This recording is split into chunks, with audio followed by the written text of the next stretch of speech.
காலத்திலிருந்து அஜ்மீர் திருநாவுடைய அந்த உருவசு விழாவுக்கு மத்திய அரசின் சார்பாக அந்த பட்டு போர்வை வழங்கப்பட்டுக் கொண்டிருக்கிறது.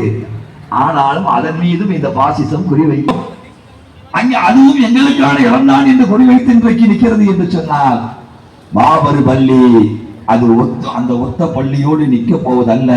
இந்த அநீதியான அக்கிரமமான வரலாறு என்பதை இந்த சமூகம் உணர்ந்து கொள்ள கடமைப்பட்டிருக்கிறது.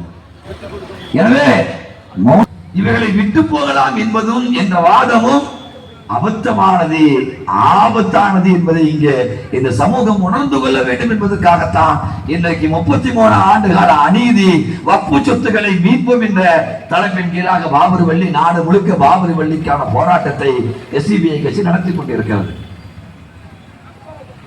இன்றைக்கு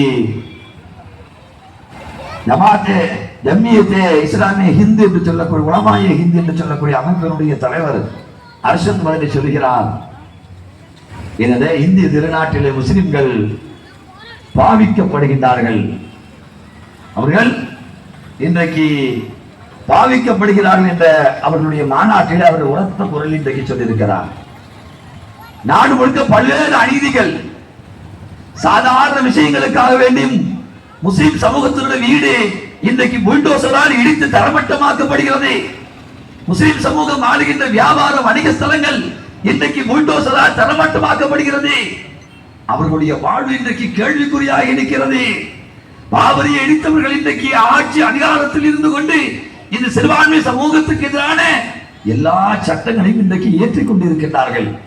CAA கொண்டு வந்தார்கள், காஷ்மீர் சிறப்பு சட்டத்தை நீக்கினார்கள், அன்பிற்கினிய சகோதரர்களே வக்ஃபு திருட்டு சட்டத்தை கொண்டு வந்தார்கள்.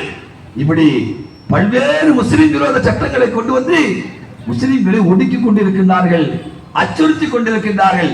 ஆனாலும் இந்த சமூகம் இந்த நாட்டின் நீதியின் மீது, இந்த நாட்டின் ஜனநாயகத்தின் மீது, இந்த நாட்டின் அரசியலமைப்பு சட்டத்தின் மீது நம்பிக்கை வைத்திருக்கிறது. அதனால